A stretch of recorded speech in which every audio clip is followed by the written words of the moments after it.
welcome to episode 89 of A Gamer Looks at 40. I'm Bill Tucker, and we have a fascinating episode for you to enjoy this week.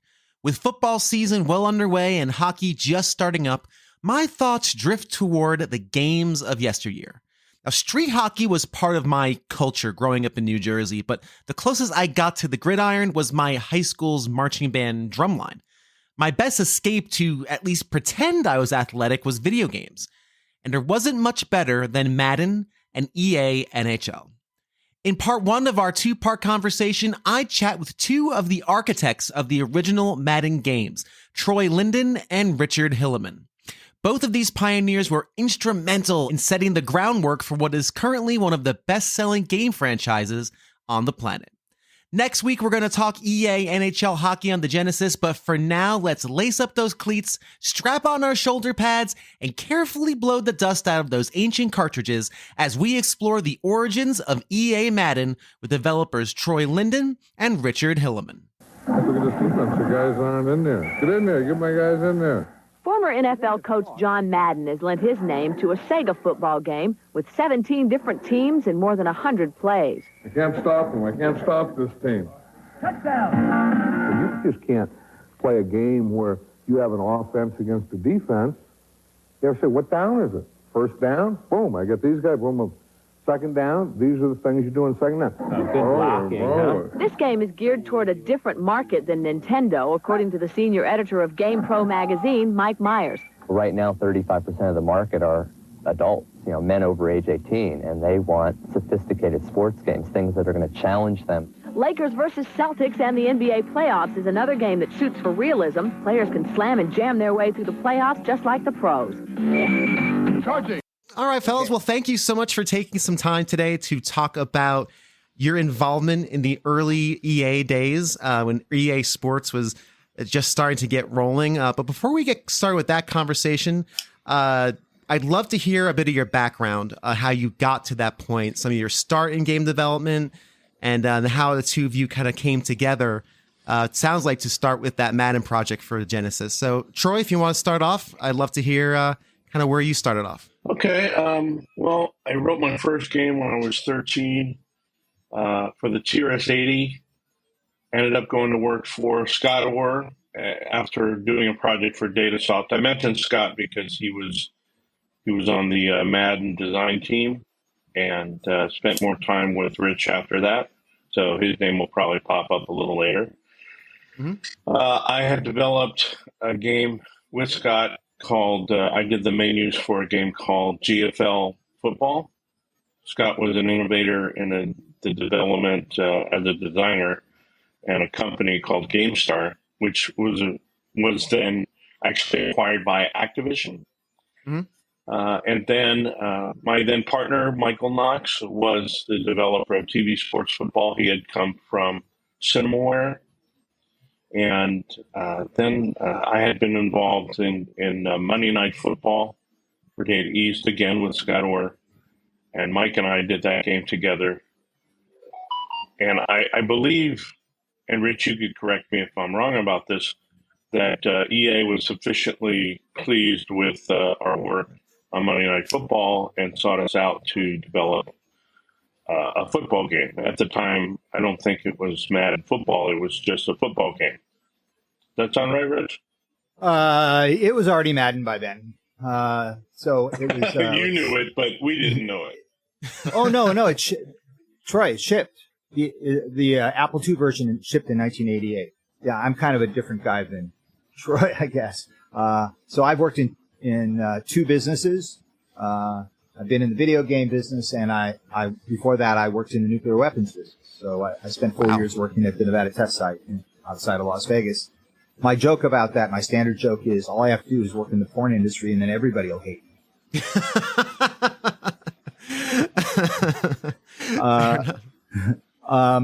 So I came to Electronic Arts in 1983.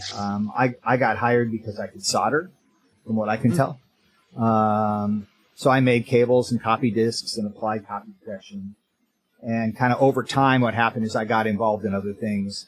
There was a game called Sky Fox, Apple II game, made by a guy named Ray Toby. And that game actually was brought to us by Steve Wozniak, of all things. And it was essentially an airplane game. I had spent a lot of time as a kid learning about airplanes and living in Las Vegas. Nellis Air Force Base is a big Air Force base, and you get to see kind of everything there. And so when he was making that game, there were a couple of design problems I had some real-world solutions to that were good contributions to the game, and people liked it. After that, I worked on a racing game with a guy named Rick Koenig called Racing Destruction Set, and I built 100 tracks for it on a Commodore 64. Yeah, that was dumb. Anyway, but it was 100 tracks. So, and then after that, he went on to build another game. He struggled to get started, so I actually ended up helping him design a game called Ferrari Formula One, which ended up being the first video game Ferrari ever endorsed. After all of that, they decided I shouldn't be copying discs and such, and so they asked me to go take over a production role. Specifically, I took over a game called Chuck Yeager's Flight Trainer that hadn't shipped yet, and because of that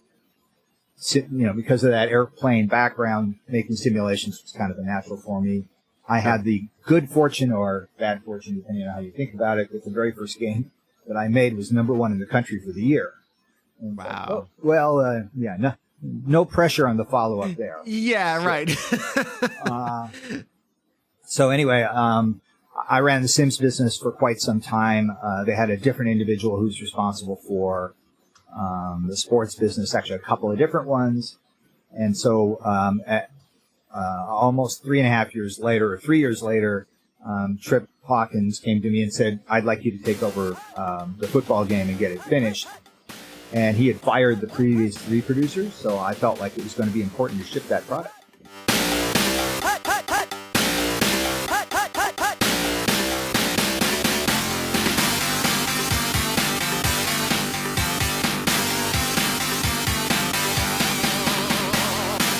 What had happened in my particular case is I was responsible for a couple of different sports lines at that point in time, John Madden football and Earl Weaver baseball. John Madden football had been challenging production. It had taken more than 4 years at a time when in the video game business, the average product took about 8 months. And that was highly problematic. So we had signed the creator of that particular version, the Apple II, Commodore 64, IBM PC version, to do those ports, Commodore 64 and Apple II ports, and we had preliminarily signed them up to do a Nintendo Entertainment System. And the underlying basis for that was simply that those were all 8-bit, they were all 6502-based machines. And so for purposes of conversion, the programmer who did the 6502 stuff would be the most likely person to be able to convert that to another platform. That left us with, at that time, the brand new Commodore Amiga machine, which was 68,000 based, and we were just starting to work on Sega Genesis stuff. So we made the decision to start an alternative development program for the 16-bit stuff. And we didn't plan to call it John Madden Football, or originally that we didn't promise anybody that we would call it John Madden Football. And then we went off and we built the product. And in the meantime, the other developer worked on their 8-bit Nintendo version. So as we rolled along, the games forked, and that was kind of on purpose. I had made the decision that we needed to build a game that was different in design than John Madden Football for a host of reasons, one of which was that I wanted to reach the market better. I think, Troy, for me, although Monday Night Football was fine, I think TV sports was actually more important because it was more different than the 8-bit John Madden Football, meaning its presentation style was built around a television presentation style. And it was Monday Night Football had some of those same elements, many of which were also in TV sports, but it spent a lot more time on what I would consider to be interstitial content, meaning there were cut scenes essentially in that cut style scenes in that game that we knew we couldn't fit in a cartridge. And so TV Sports was a closer to design to what we thought we could accomplish in a cartridge-based 16-bit system. And I thought it was more appealing than the essentially Stratomatic football version of the game, which is what Madden was. So the driver there was to build something that was more aesthetically interesting. And I think Scott thought that Troy and Mike, who had worked on those two products, could bring a lot of that to us.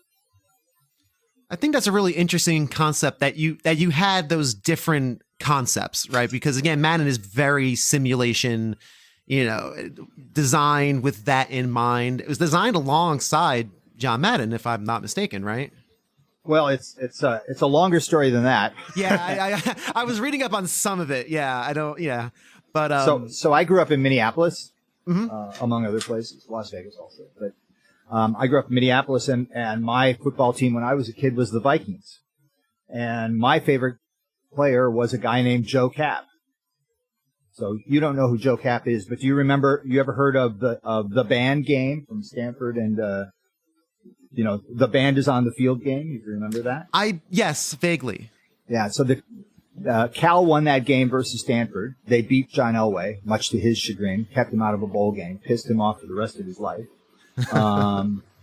But the coach of the Cal team was Joe Cap, who had also been the quarterback of the 1969 Super Bowl Minnesota Vikings. So one of the very first incarnations of that game, they worked with Joe Cap. And you don't know who Joe Cap is, which is probably why we didn't choose him in the long term. Fair. Fair. So what had happened in the meantime was that we had gone out and built a game called One on One with Julius Erving and Larry Bird, and that game had been a big hit. And what it did for Tripp and for Bing and for the other members of the company at that time was it raised their focus to what they could accomplish. And so at that point, Tripp went out, and even though the Madden on the 8-bit that we were working on was 2 years old, he went out and signed John up anyway. And so John was signed to be put on that product. The developer and Tripp and a guy named Joe Ibarra got on a train in Chicago, I think it was, with John, and drove on the train and went through the design elements of the product all the way back to San Francisco. I didn't participate in any of that, but that's what happened. The real net that came out of that I saw was a relatively annotated version of the Oakland Raiders playbook, which I used a lot. And I think it's really interesting that you had that connection. It wasn't just a name. It wasn't just an endorsement. There was input from him, which I think really lends itself to, again, how accurate the game is, especially even in those early days. I think it's a real testament to that. And part of that, I'm assuming, was because John Madden doesn't fly or didn't fly. I'm assuming Correct. part of that train ride was that. Yeah. Yeah. This is pre-bus is the answer. So that's kind of where I came from. And then, the results we got were good. Tripp was in his first incarnation when he first saw the Genesis version of the game. It wasn't what he wanted. Now, a lot of what he wanted was the game that we were making on the Apple II. He had been absolutely integral into the design and choices made in that game. And I just had made different choices because I had a different platform. I didn't have a keyboard. I couldn't type stuff in. I didn't have local storage to save anything. Sure. Right. And I also had one.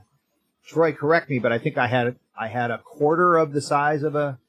Do we have a half of the size of a floppy disk or a quarter of the size? I can't remember which on that one. Which version are you talking about? I think the 1990 version. I think it was it was like 32K, right? Something like that. Well, no, it was 128K, so it was under. It was still less than the floppy disk. So an Apple floppy disk was 140, and Commodore floppy disk was 160, and so it was still smaller than that, which meant there was a whole collection of graphic choices that we couldn't make, including animation choices. And so those really were the distinctions of why I think Tripp had the reaction that he had to. Over time, he changed his mind. Before we shipped the product, he was playing other people for money, so he must have liked it okay. You've probably enjoyed it enough to keep the project going. I think it's interesting that you had like kind of two philosophies there. You know, it sounds like the other game was a little more, I'll say, arcadey, perhaps. Would that be a No, little the more opposite. The opposite. Oh. The other game was like a card. Like a card football game. So Stratomatic, Trip Hawkins and a couple of his friends had played Stratomatic Baseball, which is a card-based baseball game, for 25 years before that. Wow. Okay. And Trip had in high school built up a card game version of football that he called Stats Pro. And so the game on the Apple II was very much derived from that board game. And it had that sensibility, which meant that most of the sports games that had been built before then were really arcade games. The balance of the game did not work the way a real sport worked. So if you played, if you played Retro Bowl or what was that called? What was the Nintendo game? Tecmo Bowl. Tecmo Bowl, yeah. If you play Tecmo Bowl, you know, trying to establish a running game is a worthless endeavor in that game. It's just senseless. It doesn't work. It just doesn't work. It's senseless. Yeah, you're right. And so the whole nature of that game was unbalanced, meaning it was a passing game, and it was pretty much about passing in this range of 5 to 15 yards. Mm-hmm. And that's not how football works. No, absolutely not. No, absolutely not. The other perspective that I had that I think was different was that when I played football, I played defense. And I wanted a game that you could play equally well with a defensive orientation and an offensive orientation. And that clearly was never something that was true about the arcade-oriented sports games that were on VCS or other platforms. Absolutely not. No, everything, yeah, like you said, is, and I've played a decent amount of Tecmo Bowl, especially on the NES, which where it was, and yeah, there's no running, no defense. You just hope for the best and try to get as many points as possible. Now Retro Bowl, mm-hmm. the Retro Bowl, which is a copy on mobile, you can actually run in that game. So okay, I don't know what they did, but they improved it. Excellent. You gotta have some sort of balance, right? So, Yep. quick question: when you were getting the, I don't want to call it a port from Madden because again, that probably sounds a little dismissive. And it wasn't. Yeah, I was gonna say because I it doesn't sound like it was a port. When you were developing it for the Genesis, why the Genesis? Well, the short answer was that we were working on the Nintendo and the Genesis simultaneously. Right. The Genesis's advantages for Electronic Arts is that we were a very successful company on the Amiga, mm-hmm. which was a 68,000 machine of roughly the same amount of memory and roughly the same amount of graphics capability. And so for us, the Genesis was an opportunity for us to port or reuse many of the code, much of the code base that we had on that platform. And that had been the driver why EA was on the Genesis to start out with. Most of our first half dozen or so products that we released on those, on the Genesis, were ports of existing Amiga titles. The football game was actually the first one that wasn't. And also, too, Genesis came out before like Super Nintendo, so it was still, I guess, really 8-bit versus 16. So that actually makes perfect sense why you'd want to go to that more advanced console. Well, the other thing is just an aside. I mean, the Super Nintendo is 65816 based, which means it's kind of 16-bit, but the code base, the instruction set is actually about 85% common with the 6502. So even that was not a big 16-bit walk for us. And the derivations that we did there were challenging because the code base had to be completely rewritten. That's right. Just to jump back to Madden a little bit, I'd love to hear some stories of some of the, I don't want to say challenging parts of it, but if it is challenging, I'd love to also hear about how you overcame those challenges, some of the roadblocks, and then how you kind of go through that in the Madden world, and then we can move into NHL. And I'm not sure if I'm going to have a different answer than Troy. Go, Troy. Go for it, Troy. Well, honestly, it was really a great experience from the very beginning. As you know, as I think I posted online, my belief is that there was a very unique team in all that was involved. And by the way, I didn't know, Rich, that TV sports football was more of the inspiration, so to speak, But it does make sense. Amiga had the 68,000, and it definitely had the visual graphics that was the best that we'd ever seen in a football game. It was the approach. It was the approach of presenting the game to the players in the same way that TV does, and in particular to use commentary in a relatively limited way to tell you about your progress. We didn't put talking heads up because we didn't have the space for it, but the underlying dialogue that showed you what the results of the play were, my sense was that system was very similar.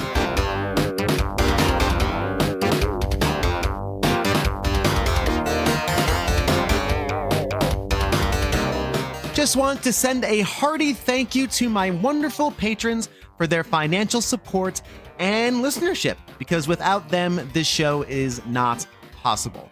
Starting off with Terry Kinnair, Greg Seward of the Player One podcast and Generation 16 series of videos, Games with Coffee, The Let's Play Princess, Theodore LaBarbera, BT Goebbels, Tim Knowles of The Elitist, Julian of Nerds Without Pants, Seth Sergel of the All End podcast, and finally, the wonderful new dad himself, Pete Harney. If you like what you're listening to and want to support the show financially, mosey on down to patreon.com/agamerlooksat4040. Check out the tiers, and if anything appeals to your spirit of generosity, sign up today.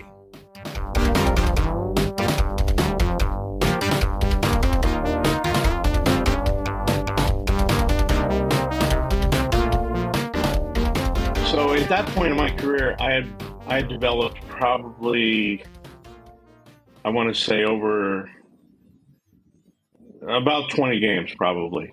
And when it came to us putting together the team for it, the gentleman who did the graphics was named Steve Quinn.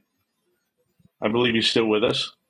And he's just an excellent graphic designer. Guess where he came from? Cinemore. So Mike Knox, my then partner, after 2D Sports Football, it came time to figure out, okay, who's going to code Madden football? We had actually already been involved in another title. It was called Dream Team Basketball for Data East, which was a follow-up game to the Monday Night Football. So I was already busy in the middle of that, but we were growing the company, and I thought, who do I know who I think could develop the code? Since we knew the logic, we could step through and help whoever we hire with the logic. Well, one of my high school buddies, we'll call it, was Jim Simmons. It's time to mention his name. Jim was an excellent developer. He had never made a game or any product in his life. But whenever I had a technical hurdle in developing on the Commodore 64, for example, he knew the Commodore 64 pretty well. And I knew from that experience and getting his help in the past that he understood what he was doing. And I felt, okay, so if we bring him together with our knowledge of football, with Steve Quinn and the graphics, we've got a winning team. So every day at the beginning of writing code, I would be the person who would be sitting down with Jim. And so in making games at that time, we had something called, because it wasn't object-oriented, we had something called a game loop. And I introduced Jim to the idea of a game loop and the importance of keeping track of variables throughout the game loop that would simply recycle to simulate the idea of multitasking. And it wasn't true multitasking, but one routine sets a variable here, and the next routine in the loop checks that variable and sees something. It can then respond accordingly. And we did that, and we went through each of the different parts of the code, from creating tables that would represent the pathways that receivers would run and runners would run for the various plays that were developed. And Rich, correct me if I'm wrong, but weren't you involved in the original playmaking? Yeah, I mean, what we had to do was that we had to design a game that was different than Madden. And so what I was constantly doing was making design decisions that differentiated us from the 8-bit Apple II game. And the playbook was the one thing that came with, by the time we decided that it was going to be a Madden game, the playbook was the one thing that came with John. I had built my own playbook, derivation from John's. And then when we made the decision to put John back, I went and remodified the plays and put him back. But the short answer was I built both playbooks in the first cut of it. And then you guys turned those into essentially the table set that they used to build the routes for each of the players on each play. That's what I understand. Right. So we had to fulfill the order, so to speak, of being able to support, with somebody doing a wide out or a post or whatever they happen to be doing. And then when it came to defense, that's when I brought Mike into it, because Mike had developed a unique way to handle defense on TV sports football. Especially there were two different defenses built in, and number one was man-to-man, of course, and then zone. And that's really it. Just we didn't have any different kinds of zones or even a mix of the two. It was just one or the other. But you had the number of rush players was different. That was useful.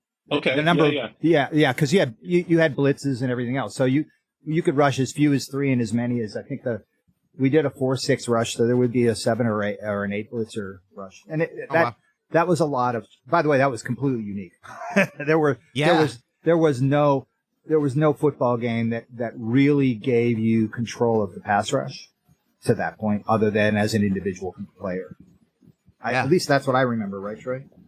Yeah, I think that's right. And what's interesting is that a lot of people might have looked at that game and said, well, making a football game is an easy thing to do. But, whenever you're making a game where 22 different players on the field have to look human, that's not an easy task. Absolutely not. Absolutely not. And they have to behave in a certain way. Like all the AI to do that has to be, it's astounding that you were able to have them all react to certain situations. And that's only, of course, gotten better as the game's improved. But yeah, especially on limited hardware like that, that's crazy. Kudos, because that's a lot.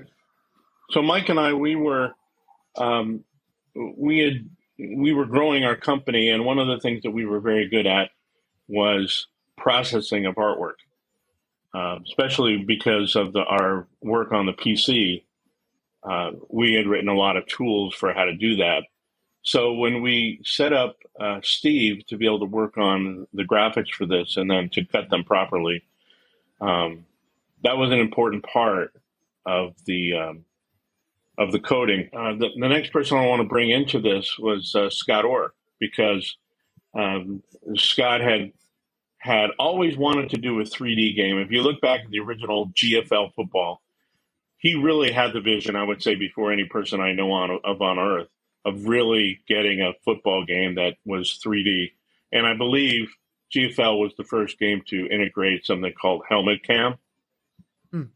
I think that was 1986. Yeah, but it wasn't a 3D game. Scott wanted to build an on-field game. His driver was Scott wanted to build a game that felt like what it was like to actually be on field in the helmet. And crazy. And that was his pursuit for, I would say, his entire life in the game space. So imagine this is a very important title for EA, especially at the launch of Sega. And the time frame was the most important thing. And as the internal producer at Park Place Productions, our company, my responsibility was to make sure the game was going to be on time. So set up the staff, watch it every day, make sure we don't miss the dates. So Jim has a conversation with Scott, and Jim says, I want to go for creating a 3D view. And I thought about it. I'm looking at Jim. I'm thinking 5 months is pretty short time to try to get a game done already, and you want to do this. And I thought to myself, And I don't remember. I probably spoke to Mike about it. Rich, I may or may not have spoken to you about it. I don't remember. But I do remember saying to Jim, okay, Jim, you've got 2 weeks to show us what you can do. And if you can do it in that period of time, then you got it. The context here is that Electronic Arts development contracts had milestones in it. One of those milestones was a technical design review, which was when the developer came in and basically explained to us how they were going to do it. And there were different aspects of that. doing kind of basic math about, is this going to fit in memory? Is it going to fit on the storage area that we have? How many total animations are we going to build? Does that turn into a schedule that's realistic? A lot of those kinds of questions. But one of the other things that we did was to really engage with what we consider to be the technical risks of the title. What is the hardest thing to do in this game? And we would drive that to be executed in the first milestone that we could get out of that game. And so this 3D view that Troy is talking about was something that when they came in for the TDR and they described that they were going to do this, Scott Krantz, who was my TD at the time on my side, we looked at each other and said, okay, how are you planning to do that? And Jim explained it to us, and I'll give you some other context about that in a second. And I basically turned to him and I said, well, we're going to know. And it was on the first milestone. He was signed up to do it in the first 2 weeks. And I said, I looked at Scott and I said, well, we should be able to tell in the first 2 weeks. And Jim turns on the machine and he already has it running. Wow. So from Scott's and my perspective, it's like, well, that's a good sign.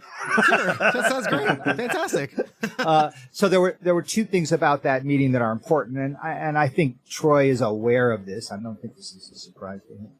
When we signed the deal up, one of the things that we did was we had signed it with Mike, and to be honest, mostly with Mike because of the TV sports background, with the expectation that the team that built TV sports is what we would have on our game.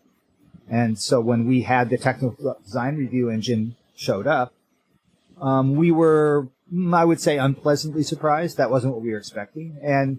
And what Troy has understated a little bit is that where Jim came from was Jim was a music programmer.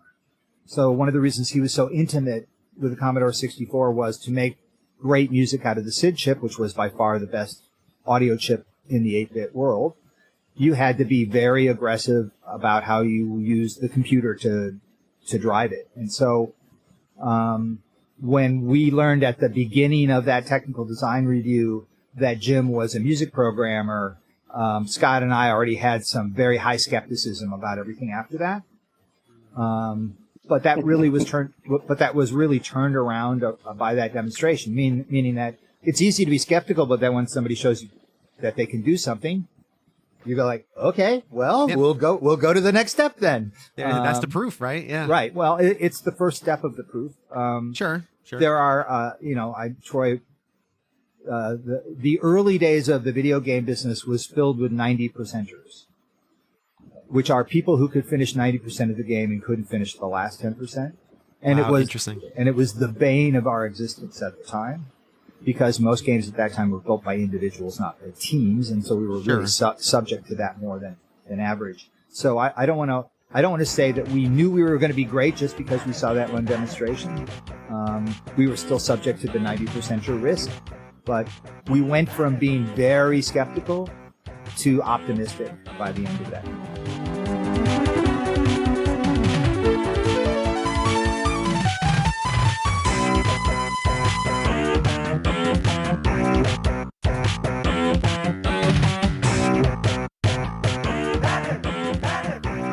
Yeah, so I was never really one to tout my experiences, but by the time we started developing Madden, having developed already 20 games, I don't know if you knew this or not, Rich, but I'm the guy who brought Street Fighter to America and developed 15 arcade to Commodore 64 game conversions for Capcom.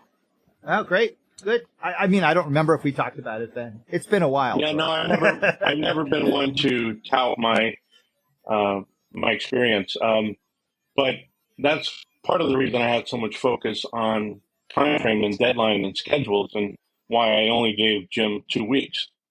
And funny thing about Jim is when I tried to ask him to work more than 8 hours a day, he said no. That was hysterical. Yeah, no, he was an excellent developer. The funny thing is, to imagine that this came out of a gentleman who had never made a game in his life. Think about that for a second. So this is why I say the team was really important. He didn't even know about game loop. He didn't know about the logic. And we had 5 months to try to get this thing done in. At the same time, and I really should give Rich here the credit, especially near the end of the game, the fine tuning of the game, I believe is what made the game go from good to great. And Rich sat with Jim, I recall, for days and days on end. Seemed like, I don't know if you guys were working more than 8 hours a day, but Rich really ended up making that game go from good to great, just from his own individual effort, aside from being a manager of a team.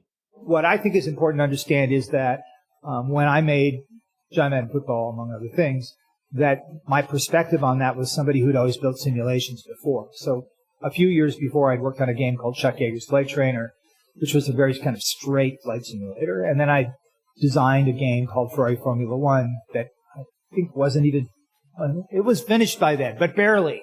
It had taken 3 years to finish. And that kind of was, what if Sid Meier in his F-15 Strike Eagle era had made a driving game? And that was kind of my perspective on that game. It had menus that were very much like his menus, which was they not only gave you access to changing parameters within the games, but they showed you what it meant.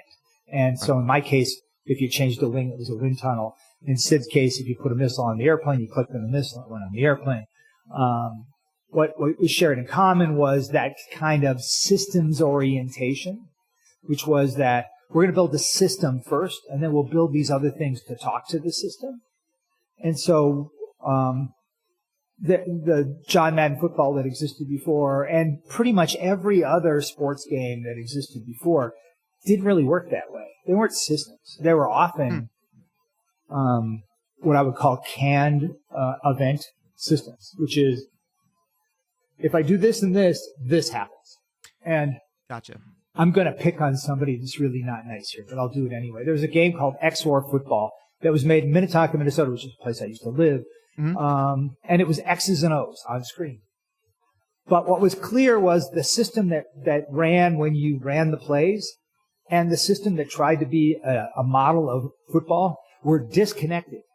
Because sometimes you would hand the ball to a running back, he would go 11 yards forward and then run 8 yards back. Meaning the X would run 11 yards forward and then suddenly turn around and run 8 yards back, like it suddenly realized, weird. Oh crap, I'm not supposed to do that well. Oh, that's weird. How interesting. Wow. So, and it's because it's like a cause and effect sort of thing? Or? Well, it was because they were independent systems, meaning Sure. that the system they used for the play and the system they used for the game weren't the same system. And so when they got out of coherence, they had to do something about that. And in the case of XOR, they did it in a really clumsy way that was pretty entertaining to watch at the time.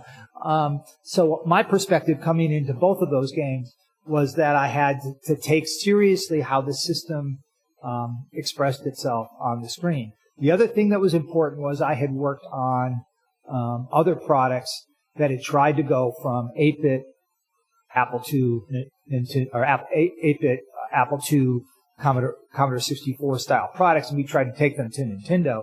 And one of the great limitations that we encountered there was that generally personal computer games of the 8-bit era were like, it was a good day when they were 6 frames per second. That was a good day. And on many of them, like the original Flight Simulator, was sub-1. And as a result, we didn't really think about how things felt in our hands. Where if you made an arcade game, if you made an Atari coin-op arcade game, it was all about the 30 hertz minimum resolution of the field. And so when I had worked on early stuff, I had been browbeaten is probably a nice way to say it by the folks at Nintendo that I needed to take my hands as seriously as my brain. And that the simulations that weren't great in your hands didn't matter. And so when we went into the perspective of building both Madden and NHL with Park Place, that was my very particular perspective, was how do I make at least a 15 frame per second game that then has an underlying system that is true, meaning that the system that's trying to play the long game and the system that's working moment by moment within the game are the same system, and that that system's running at that rate. So what was true is there were a lot of simulations before that ran, but they ran at like 3 seconds to run for a play. Meaning they ran a lot of different factors, and so as a result, their frame rate was 1/3 of a second or whatever that would be from a decision-making process. We really decided that was important, and that rattled through the game in lots of really positive ways. Here's why that's important. It isn't because it was a grand technical innovation. It was or it wasn't. Who knows? Right. What was really important about it was the nature of building a system game is when you're done with the system, you're done. You're done. That's the end of it. Well, it's not really, I mean, you're not really done, but you can play it. You can play the whole thing. And, right. In particular, the way we built Madden and NHL is they really were all the system. Like, the only part of that game that wasn't the system was literally the splash screen. That splash screen that came up at the beginning was a piece of bitmap that Jim would project, and it was almost an over his dead body kind of thing. He didn't like doing it. But everything else that you ever saw, all of the menus, every piece of motion, every piece of input that was done in there was the same system. So those menus were actually exactly the same input systems that you use to drive a guy around the screen. And from the perspective of the game, that's what you're doing. And so what it does is it means that system, once you get it working, now you're just making it better. That's interesting. And so that's the point that I kind of come to here at the end, which is why I think that game was so surprisingly effective. Is not because we were geniuses, not because some technical innovation on the Genesis, although better was better. Right. But it was that we built a systems game, and that we built it fast enough that we had time to make it better.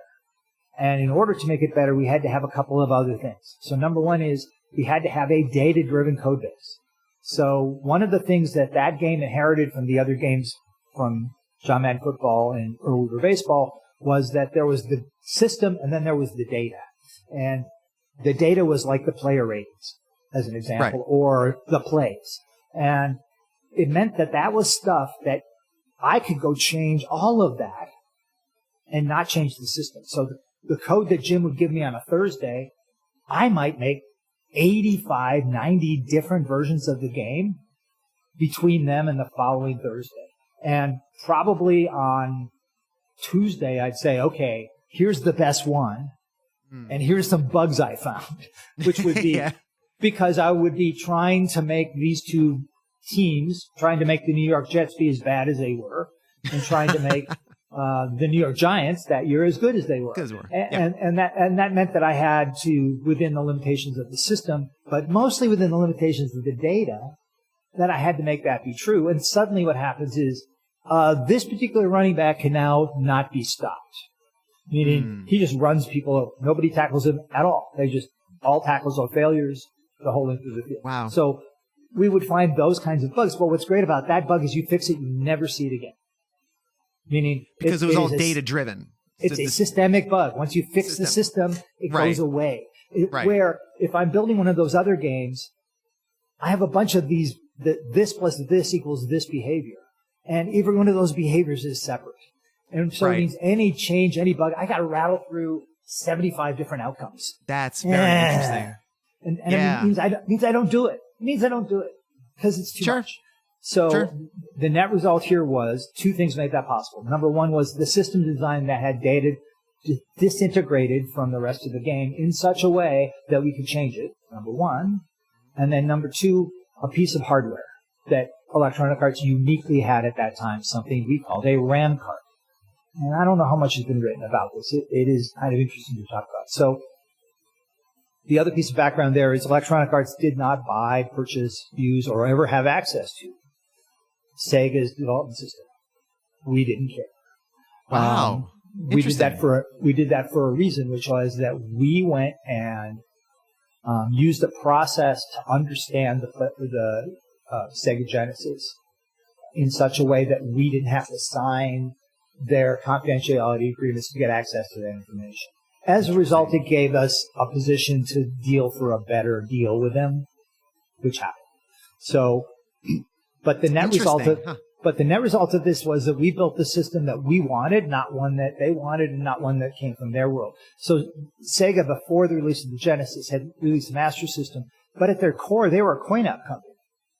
And so they were very much used to the cycle of coin-op development, which is a ROM-based system. You burn ROMs, you burn EEPROMs, and you put them in the machine, you play it. And it has a cycle. And I built games with that cycle for Nintendo and some other folks over the years where you went through that. And the net effect of that is that it would take like 90 minutes, sometimes longer, just to burn the ROMs. Once I've decided what to put in the ROMs, I got to burn the ROMs. Or I got to copy the ROMs, whatever it was that had to be done. And so there was a cycle there that if I wanted to change a byte, I'm going to wait 90 minutes to see that change. Wow. So the net effect of that is it cuts down your total iterations per day. So if you're making a coin-op machine, you got 2. If you were 2 a day, if you worked really long hours, you got 4. If you worked all day, you got 4.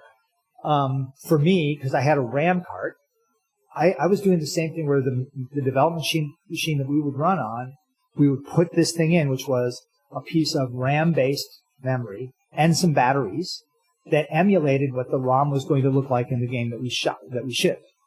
But I could write that in about 25 seconds. So if I wanted to go in and change the rating on 2 guys and then re-flash the ROM and go see how it went, I could do that in less than a minute.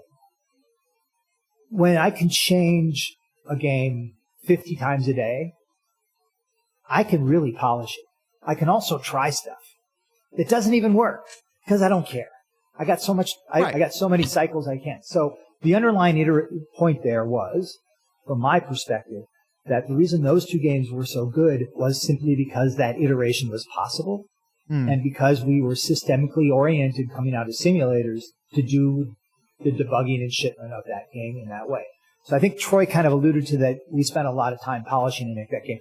That was nicely generous of him. The underlying point was it was simply the way we were used to working in the other worlds that we worked. And that the limitations of the coin-op world, which is where that perspective came from, we didn't share those, and so we didn't play by those rules. That's fascinating. So I'll let you ask some questions about that, and then I'll transition to how that reflected to any show. Go ahead. I mean, I think that's that's fine. I think it's really interesting that I can't imagine doing a game and being creative and also working on the systems and the data when you can only have 2 shots a day to load it. And I imagine how it would unlock having the ability to just iterate, right? And say, hey, let's try this. Hey, let's try that and see it work. Not real time, but definitely quicker. Well, more importantly, how many mistakes you could make. So if you can do it twice a day, how many mistakes do you get to make? How about none? Where by comparison, if I can do 50 in a day and 5 of them need to work, it's like, crap, I'm going to try some really wild stuff. Let's go for it. Why not? And you never know what you find. So my underlying point there is I never really learned. I learned how to not make hits. There are definitely some things you can do that make it hard not to make hits. And I don't think I ever discovered, quote unquote, how to make hits. But what I can tell you is that the quality of every game I've ever worked on that I got to iteration is quality, period. That is as close to the formula for making almost anything, whether it's music or art or video games. And so the point here is if your development process doesn't allow you to iterate or punishes you for making mistakes in that process, the quality is going to reflect that. That's interesting. Yeah, absolutely. I also I think it's really interesting and maybe innovative. And again, it sounds like this is how you worked before, but having a system and data, I really think that is, again, also a modular type of thing where the 2 things can be somewhat independent yet linked. And then different things can be fiddled with, for lack of a better term, and iterated upon. I think that's a really fascinating idea. Especially for that era. It sounds like it was pretty incredibly important. And what was funny was it was like 2 or 3 years before people figured out, they're not using the Sega development system. Because for the most part, they were looking at what we're doing. It's like, how the hell are they doing that? What's going on? I got those same tools. I can't do that shit. What the hell? Are they geniuses? It's like, no, I'm not using that crap. What are you talking about? It's just a different methodology. It's just a different perspective. That's interesting. Yeah, I mean, we made some Sega CD stuff later where I think I ended up having to use their development system. And I remember Scott Krantz, one of the characters from the story, and him and I looking at each other going, we would have made crap with this.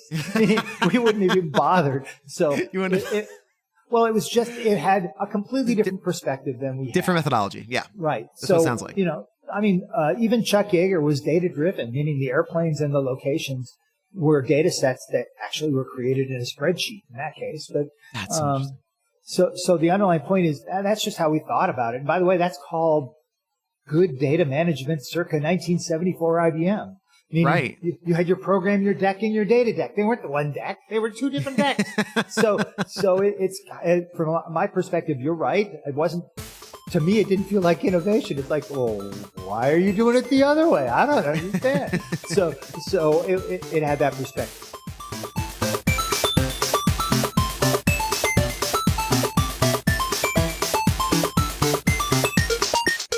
Thanks again to Troy and Richard for taking their time to chat with me about Madden and the origins of the game and some of the science behind it and the methodology. I don't know, I find all this stuff fascinating, and I hope you do too. Next week, we're going to focus on the NHL series, hockey being my first love, of course. That's a really fun conversation with Richard, so be sure to check that out next week right here on A Gamer Looks at 40. If you haven't done so already, check me out on Twitter or X or whatever you're calling it these days at A Gamer Looks at 4040. There's a link tree in the bio. Click that thing and all the things pop up: Facebook, Instagram, TikTok, this, that, and the other thing. All sorts of stuff for you to enjoy. Many thanks to my good pals Kev and Pete Harney for cutting up the interviews. Thanks to my patrons for being patrons. And thank you so much for listening to A Gamer Looks at 40. The show is nothing without you. So much appreciation. Always, always, always. And until next time, just be kind to yourself and each other.